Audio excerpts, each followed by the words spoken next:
Here we go. And marker.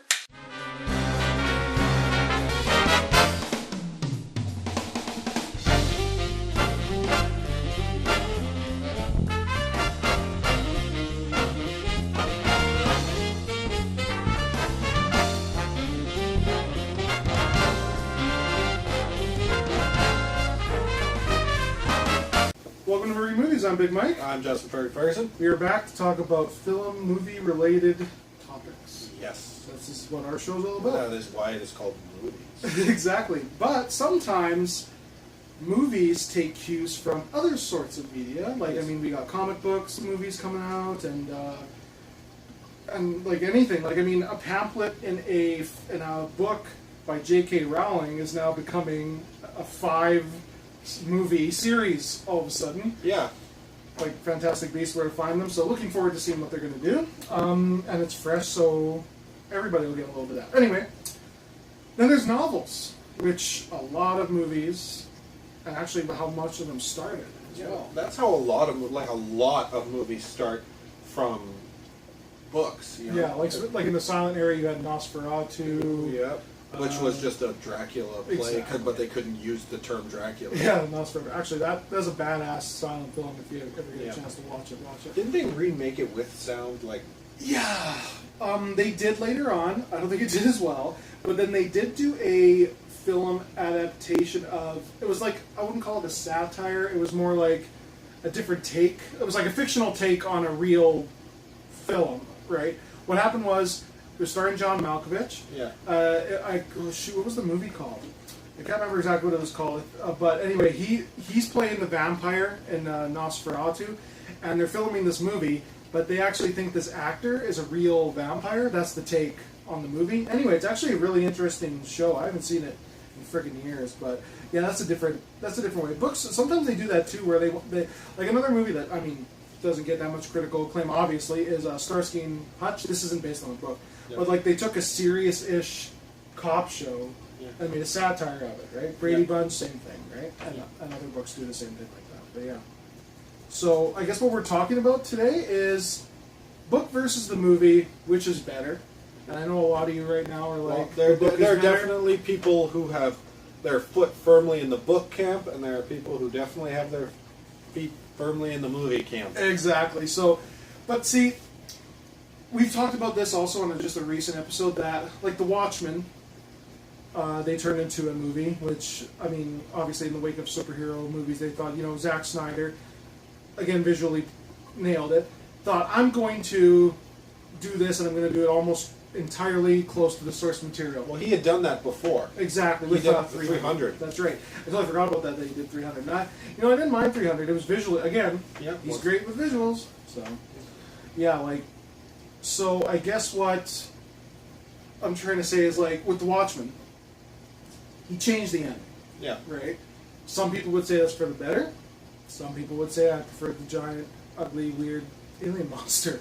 I mean, it goes like that. So I guess, can you think of a comparison that when it comes to book versus movie, that maybe you think that the movie trumps the book, or like, because I know some people love certain characters. Yeah. Like, I know there's a character in one of the Harry Potter books someone was saying that was not in the movies, but is now going to possibly be in the new series. So, and they're going to develop that character, and a lot of people are excited about it because they love this character, and he got written out of the movies just because of what happened, right? So, like, can you think of an example of a movie that kind of trumps the book? Let's go with that example first. Can you think of something where the movie kind of is a bit better than the book? Like, I know that's hard to think of because that's hard to put on the spot. Like, I mean, one I liked. All right, there's two different versions of this book. Right. Okay. The Girl with the Dragon Tattoo. That's right. Yeah, they did. Yeah, they never finished that series in America. They didn't right? in the American, but they did all three in Sweden. That's right. Yeah. I love the 3 Swedish films. Okay. It takes. I mean, they were better. Yeah, they are better. The problem with it is they're really dense movies. Right. Because the book is really dense. Mm-hmm. But you have to read it all in Swedish. Oh, gotcha. And it's a big investigative movie. Right. So it's like, and you've seen the American one. Yeah. Well, I've seen parts. I haven't actually seen them. I guess I don't know what I was waiting for because I don't know. It seemed interesting, but I guess I never got around to watching it at the current time. But I've seen clips and stuff like that. I've read the first. I want to read the other two. The Girl Who Played with Fire and The Girl Who Kicked the Hornet's Nest. Right. Are the sequel books and the sequel movies. Right. I've read The Girl with the Dragon Tattoo. It is a really, for me anyway, it's a really dry read. Is it really? Okay. Because it's very analytical. Right. Like they and it's the same thing with like, was it The Da Vinci Code?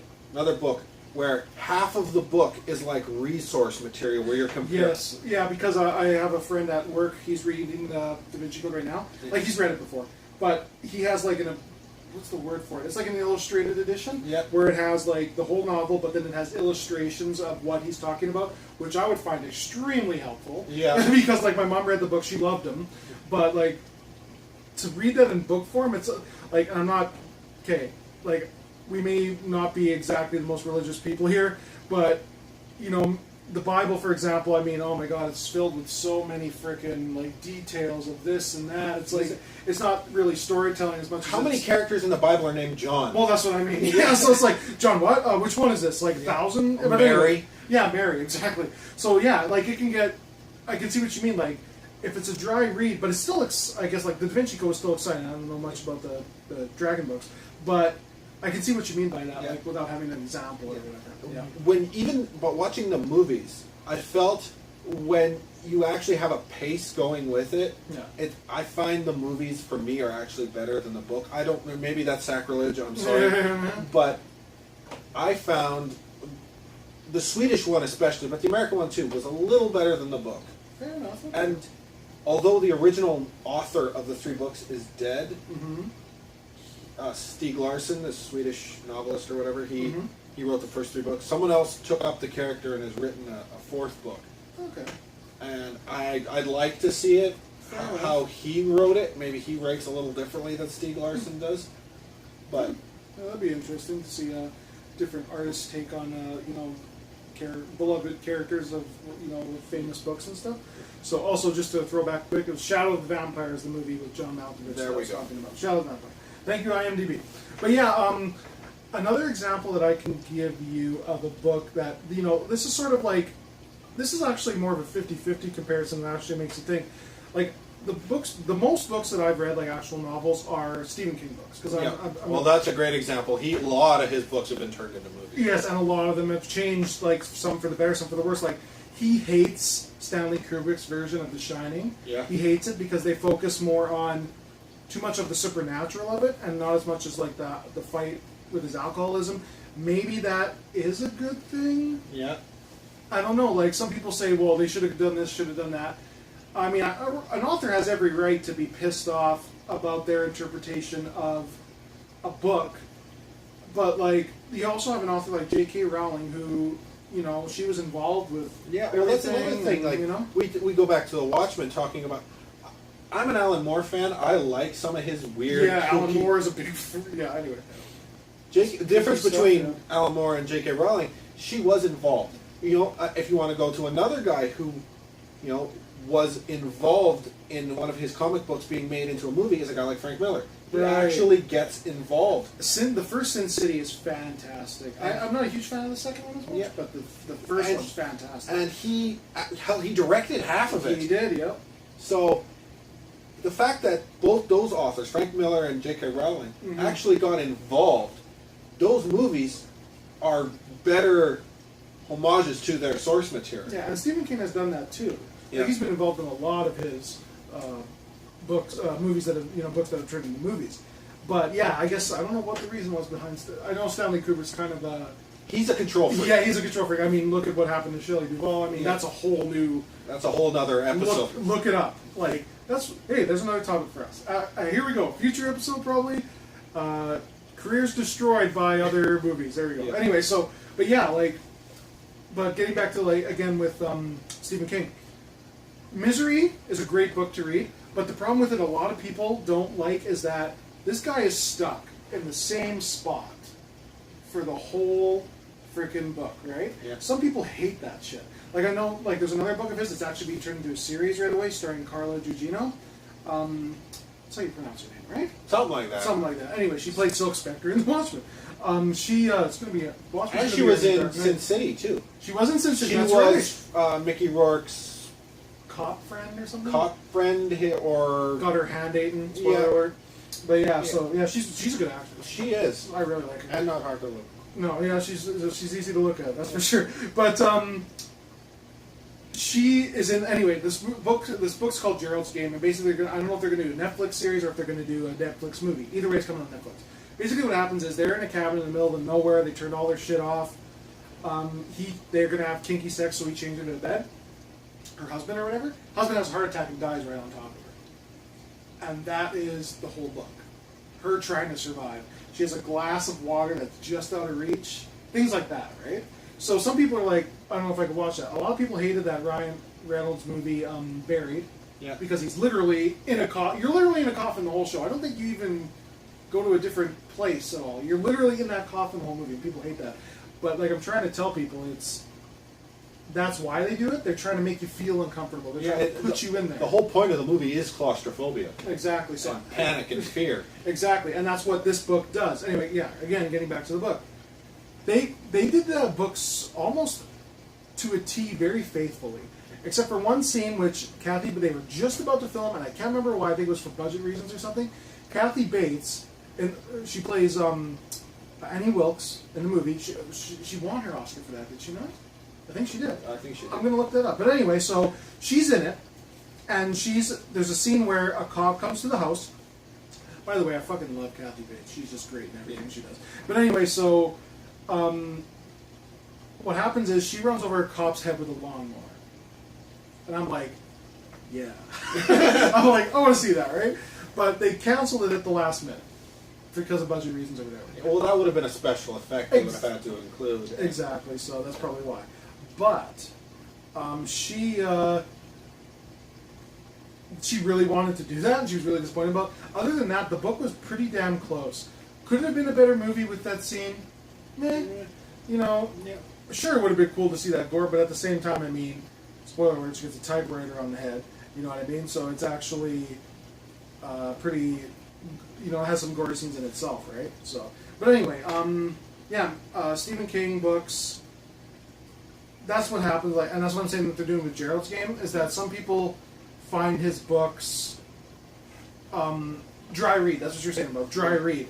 Those could be considered dry reads because it's like this guy's in a room, or this woman's in a room for like this whole entire book, and you feel it's like it's agitating, but that's supposed to be part of it. But that's why I'm saying that visually, it might be a better movie than an actual book because of that description of that, right? That's what I would say, but I don't know. Like,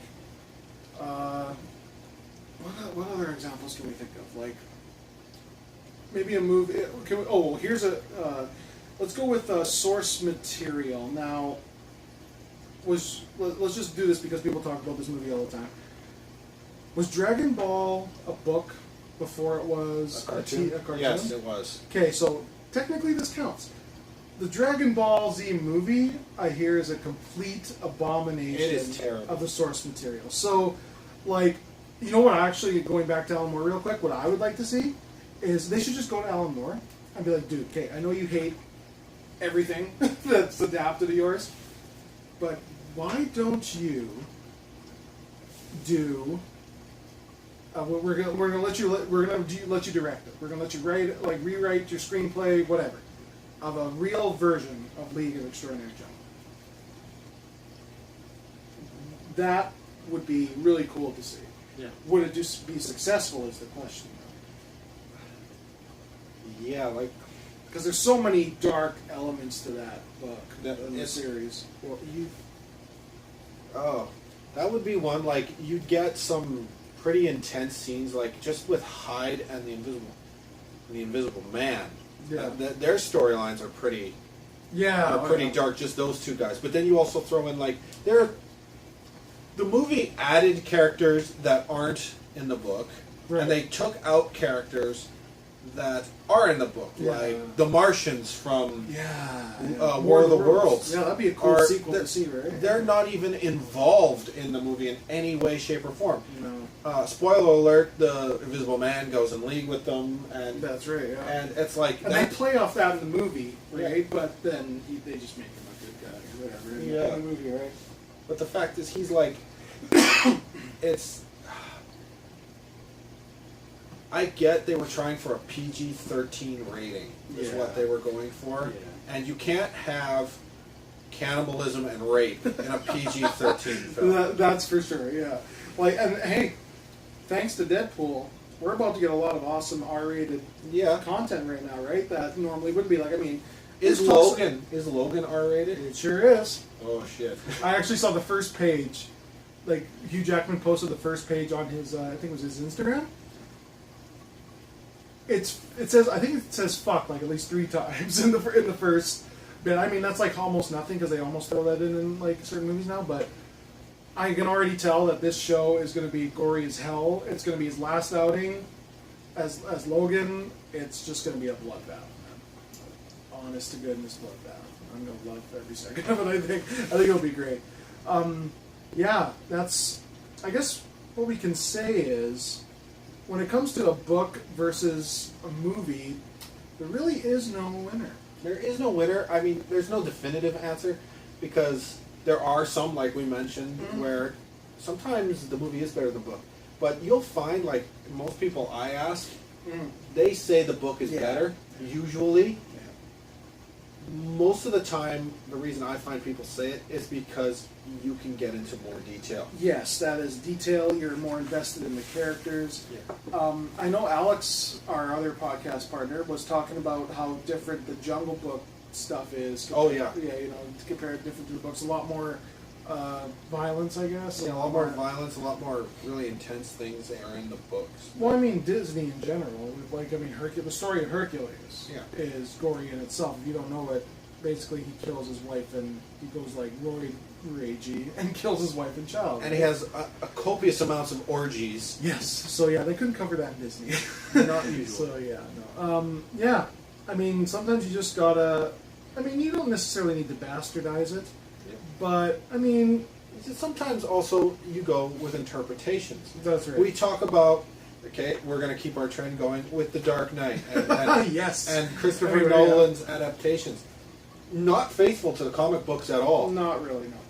But his interpretation was done so well that it didn't matter how far he strayed That's right. from the source. His Joker is nothing, looks nothing like like the comic book Joker. Exactly. In fact, in a lot of newer comic books after The Dark Knight, they started drawing the Joker to look like that. Yeah, fair enough. That's true. Yeah.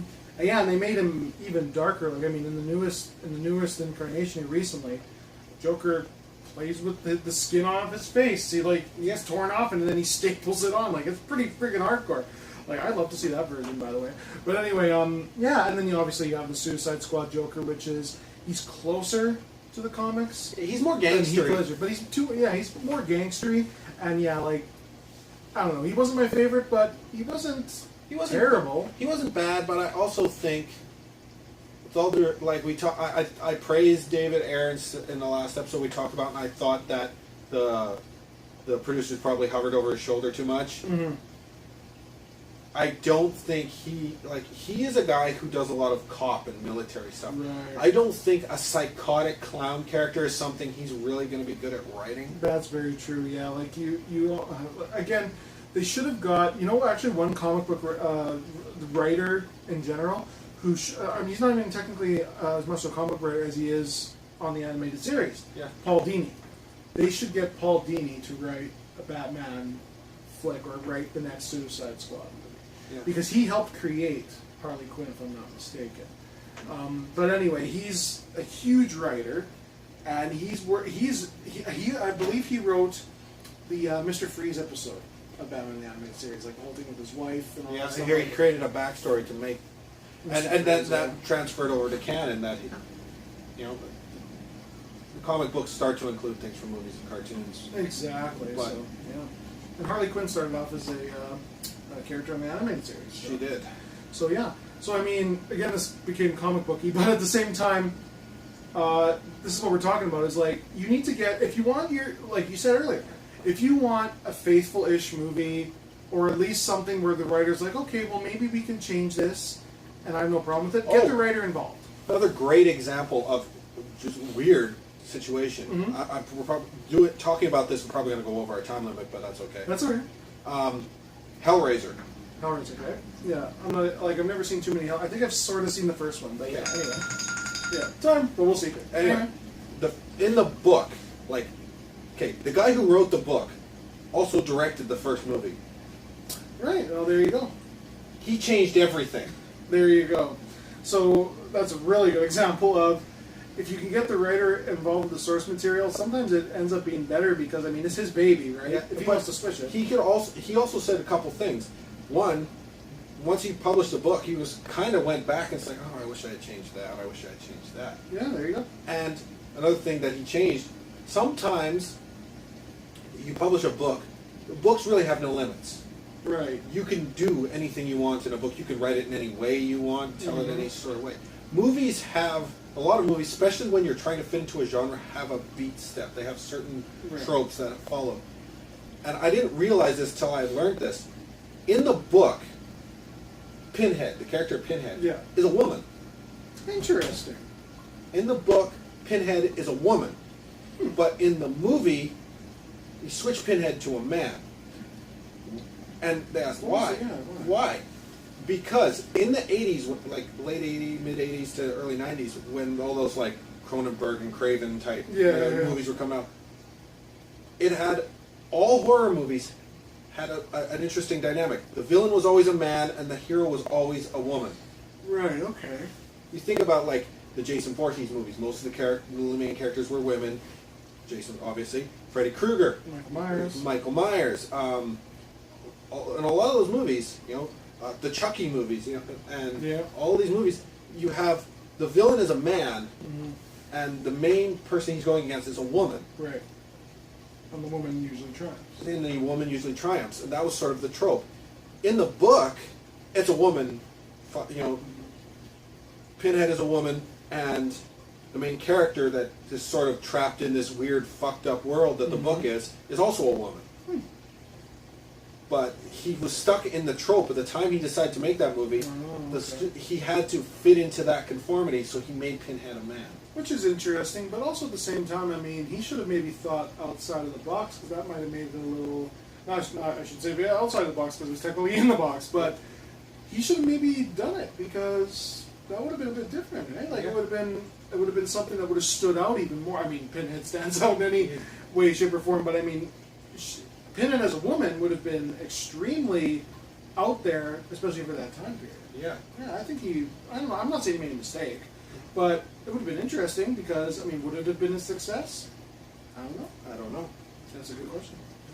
But yeah, I'll throw another. First of all, I want to say Kathy Bates did win for Misery. Nice. But also, yes, she's fantastic in that show. But anyway, and I also want to say a really good version. Here's a last example for me of where a book is actually not as good as the movie, but in this case, a TV show. The Dexter TV show. Yes. The books are okay, but the first book of Dexter is actually it's crazy what happens to some of these people in the books, like that are actually in the show. But at the same time, the guy who writes the Dexter books is not a very good writer, I find anyway. He has a good character, but his storytelling isn't as good. Exactly, right? He was also, I believe, an FBI profiler, so I mean, or at least a cop in that sense. So he has an insight of that, so those parts are written well, but it's like the overall story of the character development's not the greatest, right?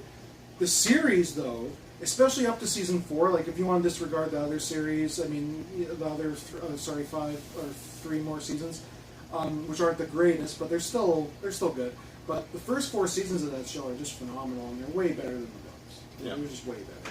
And yeah, that's another good example. I mean, yeah, so like we said, there really is no winner. It just get the people involved and... Yes, get authors.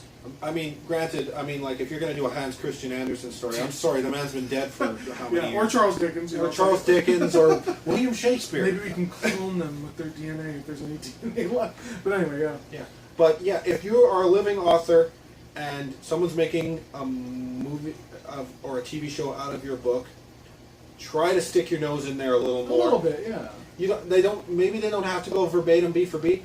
This is a good example of maybe not going verbatim beat for beat, because those movies, when he did, the movies were like 9 hours long each. Yeah, exactly. So that it would take forever. And even then, there was actually talks before. He's like, I got to make these into 3. That we were going to try to make it all into one movie. That would have been like, You wouldn't have been able to do that. And then somehow he took The Hobbit. But other books are this big. The Hobbit is this big, and he stretched that into 3 movies. Which I still haven't seen the other 2 Hobbits yet. I really should have. I really should. But anyway, but yeah. That's a good example. Stick your nose in, but sometimes it just, I guess, however it falls into your lap, right? Like, I mean, the Dark Tower series is coming out too. And the movie, are they making a movie? They're making a movie, that's what I meant. Like, they're making a movie from the series now, so they can, but I also heard they're going to do a crossover into a TV show too. Like, they're going to work every They're going to mash it. They're going to mash it, yeah. Like MASH, the TV show. Yes, exactly. It started out as a book, and then went to a movie, and then a TV show. There you go, exactly. So, I mean, most of the stories that we watch actually are books. Yeah. They have from source material, and most of them are just fantastic. Right? And that's because, like we had said, with books, they can do anything, and that's where you get. I think that's where the last bastion, like, of real commercial creativity still exists. Yeah, that's right. Oh yeah, for sure, totally agree. Because you can definitely get into depth, and that's why it actually makes them work a little harder to try to make these into movies, right? Yeah. So, yeah, I guess there's no winner here. So, sorry. Although you were like, books. I know some of you are books, but most of you are books. And yeah, you have a point. Major point. That there's a lot of books that are just that you don't get to cover everything in a movie. But sometimes you just want to sit back and watch your favorite story, and then, hey, that sometimes turns people the opposite direction. Yeah. You know what? This movie was good. I want to read the book. Yeah, that happens a lot too. I mean, there's a few movies that, like, for example, V for Vendetta for me, I watched the movie before the book. Yeah. Totally. Again, we're going with Alan Moore. He's just a big example because his stuff is really weird. But again, I enjoyed both separately. You know what I mean? They come from different angles. Exactly. So it's another thing where the Wachowski, I don't know, are they the Wachowski sisters now? Yeah, right. Yeah, I forgot about that. Yeah, I guess so. Yeah. The Wachowskis. The Wachowskis. They have this sort of really noir-y, gothic way they make their movies. Yes. They took this story, this Alan Moore story, which was sort of a praise of British culture and talking about control and conservatism and things like that, and telling this whole big futuristic sci-fi story about it with British culture. And they turned it into a modern American story set in Britain. Yes. It's apples and oranges in that case, where they're telling. It's the same concept of they used, but they twisted it to what they do. Yeah. And in that case, I think it's more inspired, and you can't really take it that they didn't go verbatim. Yeah, exactly. So it's just a separate story using a character, and then they did use obviously a lot of elements, but yeah, like where was I going with that? It was Vendetta was an example of you going backwards. Yeah, going backwards. Yeah, like so that's what I did, and then another reason, like on the other end of the spectrum too, I read the Watchmen book and I really enjoyed it, and before the movie came out, so I was super pumped for the movie. I still wasn't disappointed at all, but I can see why some people feel upset because you get invested in these characters and it's like, well, hey, they didn't include this character I love. That's why I'm mad about it. And that's why you really can't win with this argument. You just can't, and, you know. Apples and oranges. Apples and oranges. So, I guess that's it for this one. So, until next time, I'm Big Mike. I'm Justin Ferguson. So, grab your popcorn and your novel, folks. We're going to the movies. Don't bring a book to the movies. Don't be an ass. No.